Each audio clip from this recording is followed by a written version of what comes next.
ዲያቆን ሄኖክ ኃይሌ በ2010 ዓመተ ምህረት የጻፈው መጽሐፍ ቃና ዘገሊላ የሚል መጽሐፍ አለ። ከሱ መጽሐፍ ውስጥ ስለ ቃና ዘገሊላ የሰርግ ቤት ታሪክ የተወሰነ ነገር አነብላችኋለሁ። አብራችሁን ቆዩ። በቃና ዘገሊላ በቃና ዘገሊላ የቃና ዘገሊላ ሰርግ ቤት ታሪክ። ቃና እንዲህ ትላለች። ወደ ሰርግ እንድጠራው የተገባው ያደረገኝን ጌታዬን ከእንግዶቼ ጋር ሆኜ አመሰግነዋለሁ። እርሱ ሁሉን ወደ ራሱ ሊጠራ የመጣው እኔንም ወደ ንጹህ የሰርጉ በዓል የጠራኝ ሰማያዊ ሙሽራ ነው። በመድር ሁሉ በሚኖሩ ሰዎች ፊት እርሱ ሙሽራ መሆኑን ልመሰክር ይገባኛል። የሙሽርነቱ አዳራሽ ለዘላለም ተመስርቷል። ሰርጉም በባለጠግነት ተዘጋጅቷል። አንዳች ነገር አያስፈልገውም። የሰርጉ ሰርግ ጉድለቱ እንደተሞላለት እንደኔ ሰርግ አይነት አይደለም። ቅዱስ ኤፍሬም ሶርያዊ። ሰርግ ቤቱ። በሶስተኛውም ቀን በገሊላ ቃና ሰርግ ነበረ። የኢየሱስም እናት በዚያ ነበረች። ኢየሱስም ደግሞ ደቀ መዛሙርቱም በሰርጉ ታደሙ። ዮሐንስ ምዕራፍ 2 ከቁጥር 1 እስከ 2። በሶስተኛው ቀን የቅዱስ ዮሐንስ የወንጌል አጻጻፍ ስልት ዋና ዋና መገለጫ ከሆኑት ነገሮች አንዱ ጌታችን እያንዳንዷን ቀንና ሰዓት ያለ ስራ እንዳላባከነ በሚያሳይ መንገድ ቀናትንና ሰዓታትን በጥንቃቄ መዝግቦ ማስቀመጡ ነው። ይህ ወንጌል ሰዓት ላይ ያተኮረው አንድ ታሪክ የተፈጸመበትን ጊዜ ለመግለጽ ብቻ ሳይሆን የአምላክን ሰው መሆንም ለማሳየት ነው። ምክንያቱም እግዚአብሔር ዘመናትንና ሰዓትን የሚለካ እንጂ እርሱ በዘመን የሚለካ አምላክ አይደለም። እርሱ ያልነበረበት ዘመን የሌለ በዘመናት የሸመገለ ብሉይ የመዋዕል አምላክ ነው። ሰው በመሆኑ ግን ዘመን የማይቆጠርለት መለኮት ዘመን ተቆጠረለት። ይህን ለማሳየትም ቅዱስ ዮሐንስ በሶስተኛው ቀን ብሎ በቀን ሰፍሮ ስለ ጌታችን ጻፈ። ሶስተኛ ቀን ለእስራኤላውያንም ታሪካዊ ትርጉም ያለው ቀን ነው። እግዚአብሔር በሲና ተራራ ለእስራኤል ሊገለጥ ሲል በሶስተኛው ቀን ሕዝቡ ሁሉ ሲያዩ እግዚአብሔር በሲና ተራራ ላይ ይወርዳልና ለሶስተኛው ቀን ይዘጋጁ ብሎ ነበር። በአዲስ ኪዳንም በቃና ዘገሊላ የመጀመሪያ ተአምሩን አድርጎ ራሱን የገለጠው በሶስተኛው ቀን በመሆኑ አወጣጡ ከቀድሞ ጀምሮ ለዘላለም የሆነ በቅድምና የነበረው አምላክ እርሱ መሆኑን ያስረዳልና። ሚክያስ ምዕራፍ 5 ከቁጥር 2። በመጽሐፈ ኢያሱም እንዲሁ ሶስተኛው ቀን ታሪካዊ ክስተት ተፈጽሞበታል። ራሳቸውን ሰውረው ወደ እስራኤላውያን የተጠጉት አህዛብም የገባኦት ሰዎች ማንነታቸው ታውቆ ከእስራኤል ጋር ተቀላቅለው መኖር የጀመሩት በሶስተኛው ቀን ነበር። እስራኤል የማያርቋቸውን አህዛብ በሶስተኛው ቀን አቅርበው ማኖር እንደጀመሩ ጌታችንም በሶስተኛው ቀን አህዛብ በሚኖሩበት የገሊላ ከተማ ተአምራቱን በማድረግ አህዛብን ወደ እርሱ ሳባቸው።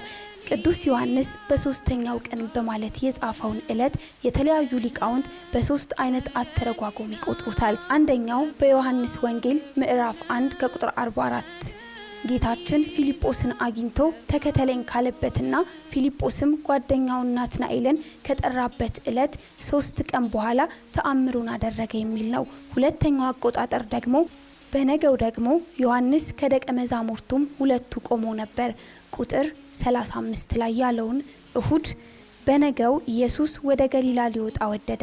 ፊልጶስንም አገኘና ተከተለኝ አለው ቁጥር 54 ያለውን ሰኞ ብሎ በመተርጎም ማክሰኞ ተአምሩን በቃና አደረገ የሚል ነው። ሶስተኛውና የእኛ ቤተክርስቲያን የበለጠ የምታስተምረው አገባብ ደግሞ ጌታችን በዮሐንስ እጅ ከተጠመቀ በኋላ ሳይውል ሳያድር ወደ ገዳመ ቆሮንጦስ ሄዶ ያሳለፈውን 40 ቀንና 40 ሌሊት እንደ አንድ ቀን በመቁጠር ከዚያ መልስ ተአምራቱን አደረገ የሚል ነው። 40 ቀንና ሌሊት እንደ አንድ ቀን እንዴት ይቆጠራል ቢባል ይህ የመጽሐፍ ቅዱስ ልማድ ስለሆነ ነው። ለምሳሌ ቅዱስ ማቴዎስ ጌታችን ከግብጽ ስደት መልስ ወደ ናዝሬት መጥቶ ኖረ ብሎ ከጻፈ በኋላ ቀጥሎ በዚያም ወራት መጥምቁ ዮሐንስ መንግስተ ሰማያት ቀርባለችና ንስሐ ግቡ ብሎ በይሁዳ ምድረ በዳ እየሰበከ መጣ ብሎ ጽፏል።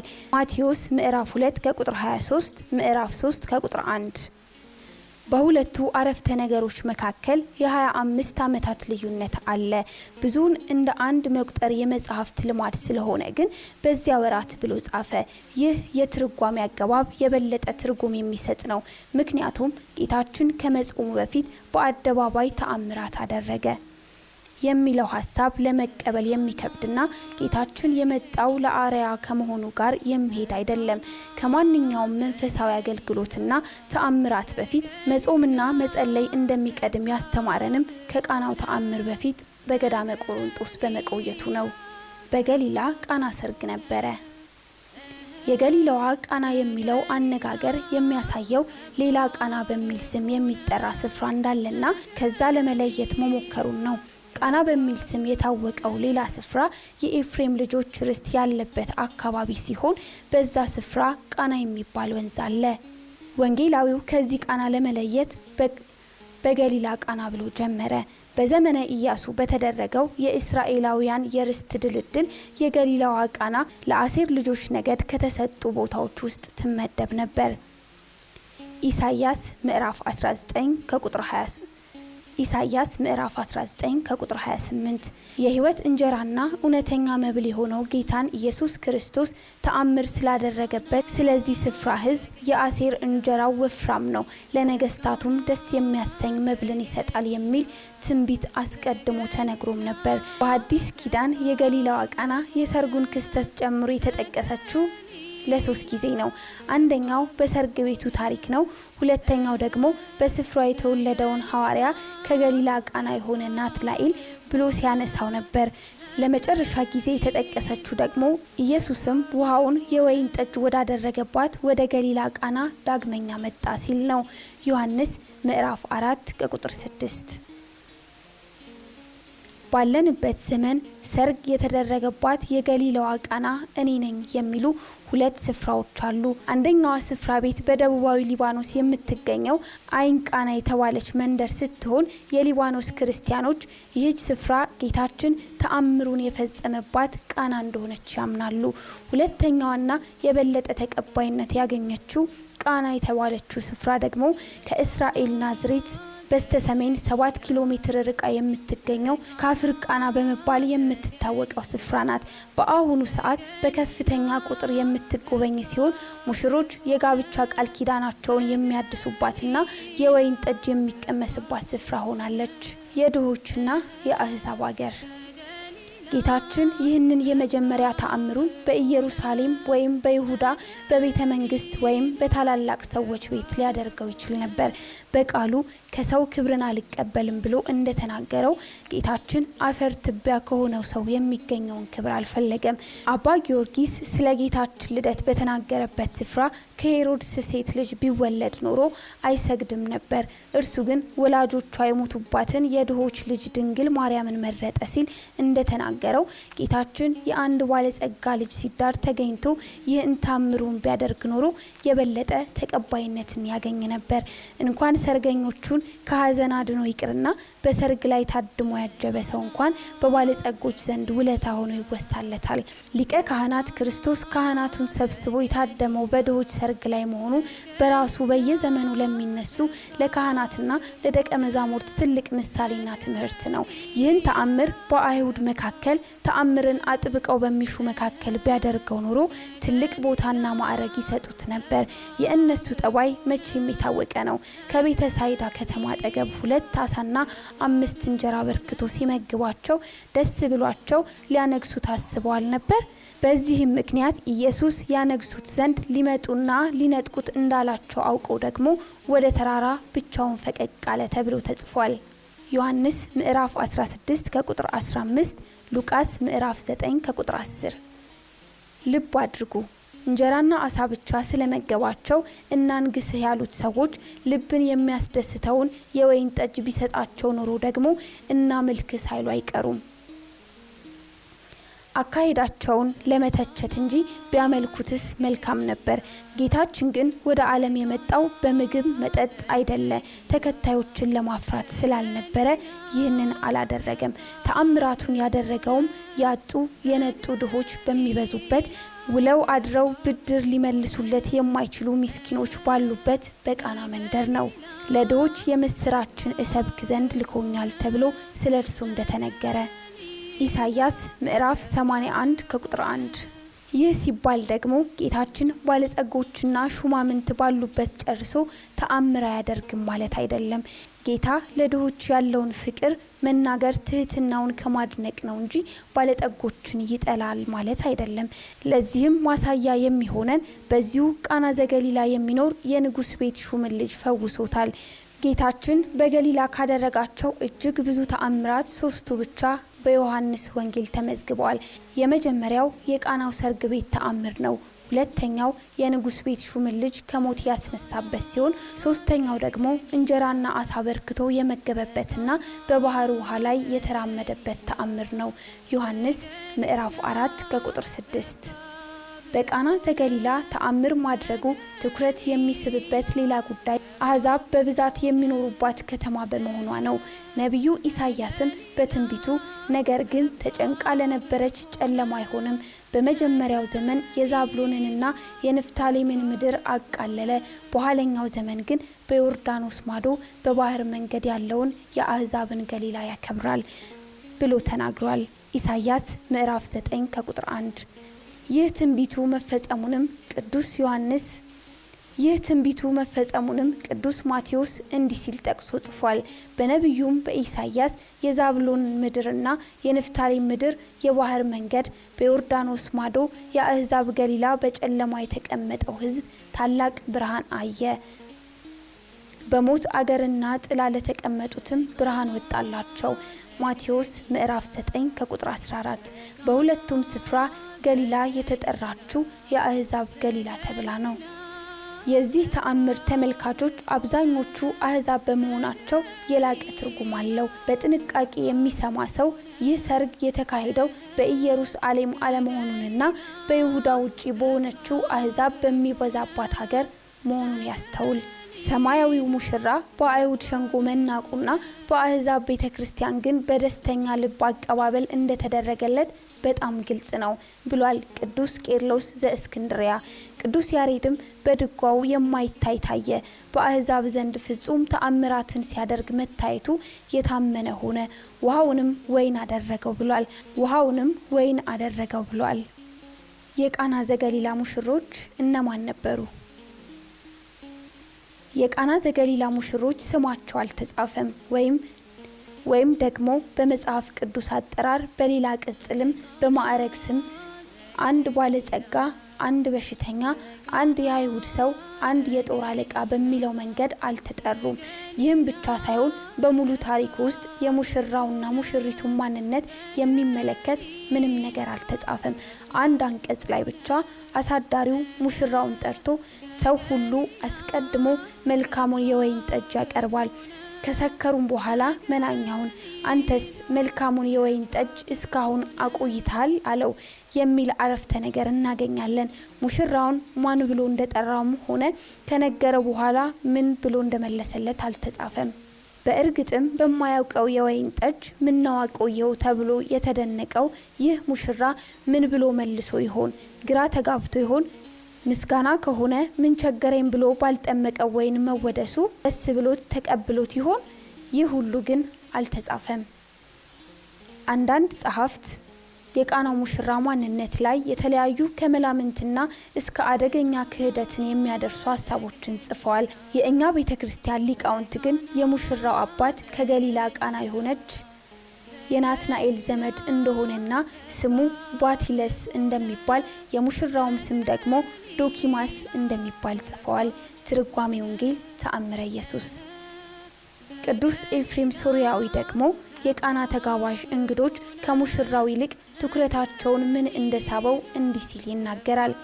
ጋኖችን በወይን ለሞላው ለእርሱ ሰርግ ቤቱ የጠሩት ንጉስ ራሱ ወይን ጠጅ አቀረበላቸው።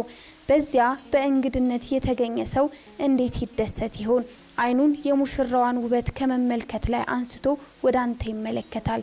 ጌታችን ሆይ ምንኛ ቸር እንደሆንክም ያያል። ቅዱስ ኤፍሬም። መዝሙር በእንተ ድንግልና።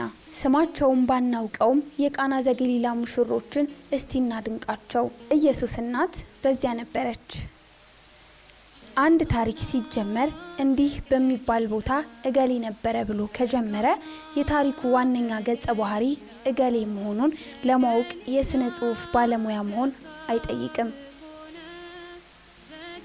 ከህፃንነታችን ጀምሮ ስንሰማቸው ባደግናቸው ተረቶችና ምሳሌያዊ ታሪኮች ብቻ እንኳን ይህንን መረዳት አያቅትም። የቃና ዘገሊላው ሰርግ ቤት ታሪክ በዋነኝነት ርዕሰ ጉዳይ የእመቤታችንን መሆኑንም አስቀድሞ የኢየሱስም እናት በዚያ ነበረች ብሎ በመጻፉ ለመረዳት እንችላለን። ይህ አነጋገር እመቤታችን ከጌታችን አስቀድማ በዚያ መገኘቷን በዚያ መገኘቷን የሚያስረዳ ቢሆንም እንኳን ታሪኩ በተጻፈበት ምዕራፍ የመጀመሪያዎቹ ተከታታይ አረፍተ ነገሮች ባለቤት መሆኗ ቅዱስ ዮሐንስ የእመቤታችንን መኖር አስቀድሞ የጠቀሰው ያለ ምክንያት እንዳልሆነ ያስረዳናል። በአራቱም ወንጌላት ከተጻፉት በርካታ ተአምራት ውስጥ ከቃና ዘገሊላው ተአምር በስተቀር የኢየሱስም እናት በዚያ ነበረች ብሎ የሚጀምር ተአምር የለም። ቅዱስ ዮሐንስ ለዝርዝር ጉዳዮች ትኩረት የሚሰጥ ጸሐፊ እንደመሆኑ የእመቤታችንን ስም ያስቀደመው በዚህ ሰርግ ቤት እመቤታችን እጅግ ወሳኝ ሚና የነበራት ስለሆነች ነው። አንድ ሰው የእመቤታችንን ስምና ሚና አውጥቶ የቃና ዘገሊላ ሰርግ ቤት ታሪክን ለማንበብ ቢሞክርም ትርጉም ሊሰጠው አይችልም። አንዳንዶች ስለ እመቤታችን ቅድስት ድንግል ማርያም በወንጌል ላይ አልተጻፈም ይላሉ። በመሰረቱ በወንጌል ስለ እመቤታችን በሚገባ ተጽፏል። ከሁሉ የሚገርመው ደግሞ ቅዱስ ሉቃስ ልብንና ኩላሊትን የሚመረምረው የእግዚአብሔር መንፈስ ገልጦለት የእመቤታችንን የልቧን ሐሳብ ሳይቀር 3 ጊዜ ጽፏል። መዝሙር 7 ምዕራፍ 9 ይህ እንዴት ያለ ሰላምታ ነው ብላ አሰበች። ሉቃስ ምዕራፍ 1 ከቁጥር 29 ማርያምም ግን ይህንን ነገር ሁሉ በልቧ እያሰበች ትጠብቀው ነበር። መዝሙር 7 ከቁጥር 9 ይህ እንዴት ያለ ሰላምታ ነው ብላ አሰበች። ሉቃስ ምዕራፍ 1 ከቁጥር 29 ማርያም ግን ይህን ነገር ሁሉ በልቧ እያሰበች ትጠብቀው ነበር። ሉቃስ ምዕራፍ 2 ከቁጥር 19 ከእነርሱም ጋር ወርዶ ወደ ናዝሬት መጣ፣ ይታዘዝላቸውም ነበር። እናቱም ይህን ነገር ሁሉ በልቧ ትጠብቀው ነበር። ሉቃስ ምዕራፍ 2 ከቁጥር 51 በእነዚህ ጥቅሶች ላይ ቅዱስ ሉቃስ ስለ እመቤታችን ሐሳብ 3 ጊዜ ሲጽፍ በሁለቱ ስፍራዎች እመቤታችን በውጭ የሚደረገውን እያየች ምንም ሳትናገር በልቧ ትጠብቀው ነበር ብሎ በልቧ ማሰቧን ብቻ የጻፈ ሲሆን በአንደኛው ግን በውስጧ ምን ብላ እንዳሰበች ሳይቀር ገልጾ ጽፎልናል። ከዚህም በፊት ሆነ ከዚህ በኋላ እመቤታችንን የሚመለከቱ ብዙ ምዕራፎች በሚስጥርም በግልጽም በመጽሐፍ ቅዱስ ተጽፈዋል። ነገሩን አል እንጂ ስለርሷ በወንጌል አልተጻፈም ብሎ መከራከር የእርሷን ማንነት አለመረዳት ነው። ወንጌል ክርስቶስ ነው። ክርስቶስ ደግሞ የተወለደው ከእመቤታችን ነው። እርሷ ክርስቶስን ስትወልድ የወለደችው ወንጌልንም ጭምር ነው። ትመስሊ ፊደለ ወትወልዲ ወንጌለ ፊደልን ትመስያለሽ ወንጌልን ትወልጃለሽ እንዳለ ደራሲው እመቤታችን የወንጌል መጽሐፍ ምክንያት ናት። ከእርሷ ሰው ሆኖ ባይገለጥ ኖሮ ወንጌልም አይጻፍም ነበር። ወደ ቀደመው ነገራችን እንመለስና የቃና ዘገሊላ ሰርግ ቤት ታሪክ ስለ እመቤታችን ከተጻፉ የወንጌል ክፍሎች አንዱ ነው። መቼም የዮሐንስ ወንጌል አይደለም ካልተባለ በስተቀር ይህ ሁሉም ሰው የሚያየው እውነታ ነው። የቃና ዘገሊላ ታሪክ ለመጀመሪያ ጊዜ የተጻፈው እንደ ተአምረ ማርያም ባሉ በአዋልድ መጽሐፍት ላይ ቢሆን ኖሮ ብዙዎች የፈጠራ ታሪክ ነው እንደሚሉ ጥርጥር የለውም። ተጠማ ውሻ ውሃ ጠጣች ስንል የማያምኑ ሰዎች ውሃውን ወይን አስደረገች ስንል ያምኑናል ማለት ዘበት ነው። ሆኖም ይህን ታሪክ በወንጌል ከወንጌልም በዮሐንስ ወንጌል ያጻፈልን አምላካችን ክብር ምስጋና ይድረሰው። የወይን ጠጅም ባለቀ ጊዜ የኢየሱስ እናት የወይን ጠጅ እኮ የላቸውም አለችው። ኢየሱስም አንቺ ሴት ከአንቺ ጋር ምን አለኝ? ጊዜ ገና አልደረሰም አላት። እናቱም ለአገልጋዮቹ የሚላችሁን ሁሉ አድርጉ አለቻቸው። ዮሐንስ ምዕራፍ 2 ከቁጥር 3 እስከ 5 የወይን ጠጅም ባለቀ ጊዜ የወይኑ ማለቅ ለሙሽሮቹ ምን ያስከትል ነበር? ድህነት በራሱ በዚህ ቁሳዊነት በሰፈነባት ዓለም ዝቅ ያልን ሆነን እንድንታይ የሚያደርገን ነው። ሰዎች በማጣታቸው ስለሚሳቀቁ በተቻለ አቅም እንደተቸገረ ሆኖ ላለመታየትና ደስተኞች ለመምሰል ይጥራሉ። በቃናው ሰርግ ቤት የታየው የደስታ ቀን ጉድለት ግን እጅግ የከፋ ነው። አንድ ሰው ድህነቱ ምንም ቢያስጨንቀው ቆሎ እየቆረጠመና ውሃ እየጠጣ ችግሩን ተቋቁሞ ክብሩን ሊያስጠብቅ ይችላል። ድሃም ይሁን ሀብታም ሰው ብሉ ጠጡ ብሎ ጠርቶ እንግዶችን መሸኘት ሲያቅተው የማይቋቋመው ማህበራዊ ቀውስና ውርደት ይሆንበታል። የቃናው ሙሽሮች ሊደርስባቸው የነበረው ይሄ እፍረት ነበር። ያለቀው ደግሞ ድህነትን ያስረሳል ተብሎ የተነገረለት የወይን ጠጅ ነው። ሰርግ የተጠራ ህዝብ ሙሽሮቹ ለመስተንግዶ አቅም አነሳቸው ሲባል ድሆች ከሆኑ ማን ደግሶ አላቸው? ሰው ሲያደርግ አይተው ነው። አቅማቸውን አያውቁም ነበር ብሎ ያፌዝባቸዋል እንጂ አያዝንላቸውም። ባለጠጎች ከሆኑ ደግሞ ሲስገበገቡ ለዚህ ቀን መሆን አቃታቸው። ለካ ያላቸው ባዶ ጉራ ብቻ ነው እንጂ ብሎ ይሳለቅባቸዋል። ካለፈም በኋላ እንደነገሌ ሰርግ እየተባለ መተረቻ ይሆናሉ። ውርደቱ ለቤተሰብና ለዘመድ አዝማድ ጭምር የሚተርፍ ይሆናል። ነገሩን የከፋ የሚያደርገው ደግሞ ሰርግ በድጋሚ ተደግሶ ሰው ተጠርቶ የሚካስበት አለመሆኑ ሲሆን በድጋሚ መደገስ ቢቻልም እንኳን ያለፈው ታሪክ ፈጽሞ ሊፋቅ የሚችል አይደለም። በአጠቃላይ የቃናዎቹ ሙሽሮች ሊደርስባቸው የነበረው የእድሜ ልክ ዘመን እፍረት ነበር። እንደ ሌሎች ሙሽሮች የሰርጋቸውን ዕለት በትውስታ ከማውራት ይልቅ ባስታወሱ ቁጥር የሚሸማቀቁበትና እንዳይነሳ የሚፈልጉት ርዕስ ይሆን ነበር። በሰው እጅ ከመውደቅ በእግዚአብሔር እጅ መውደቅ ይሻላልና ሙሽሮቹ በእሱ እጅ መውደቃቸው የተሻለ ሆነላቸው። ለድንግል ማርያም የወይኑን ማለቅ ማን ነገራት? እመቤታችን ለልጇ የተናገረችው ሰዎች መጥተው ከእግሯ ስር ወድቀው ከጉድ አውጪን ብለው ለምነዋት አልነበረም። ሳንለምነው የምንሻውን አውቆ የሚሰጠን የአምላካችን እናት ናትና እርሷም ሳይለምኗት የሚያስፈልጋቸውን በተሰጣት ጸጋ አውቃ አማለደቻቸው። የወይን ጠጁን ማለቅ ለእርሷ ማንም አልነገራትም። መጽሐፉም የሚለው የወይን ጠጁ ባለቀ ጊዜ የኢየሱስ እናት እንጂ ወይን አምጡልን ብለው ተጋባዦቹ ደጋግመው በተጣሩ ጊዜ አይደለም። ይህ የሚያሳየው ለአይን ከሽፋሽፍቱ ቀድማ የምትደርሰው እመቤታችን ነቢዩ ኢሳያስ ፈጣን ደመና ብሎ የጠራትና ወደ ዘመዷ ኤልሳቤጥም ፈጥና ወጣች ተብሎ የተነገረላት እመቤታችን ለቃናዎቹ ሙሽሮችም የደረሰችላቸው ፈጥና መሆኑን ነው። ብፁዕ አቡነ ጎርጎርዮስም ስለዚህ ሰርግ ቤት በጻፈበት አንቀጽ እመቤታችን ድንግል ማርያም ከሰው ወገን የሰው ችግር ቶሎ የሚገባት ቶሎ የሚታያትና የሚሰማት ርህርህት ናት።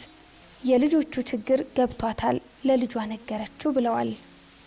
ፈጥናም ማለደች ስንል ደግሞ እመቤታችን ለጌታ የተናገረችው ያለ ጊዜው በችኮላ ነው ለማለትም አይደለም። ልመናዋ በወሳኝ ሰዓት የተደረገ ነው። ብትዘገይ ችግሩ ይፋ ይሆን ነበር፣ ሙሽሮቹም ስማቸው ይጠፋ ነበር። ከዚህ በኋላ ተአምር ቢደረግም ከጉዳት በኋላ የተደረገ እርዳታ ይሆናል።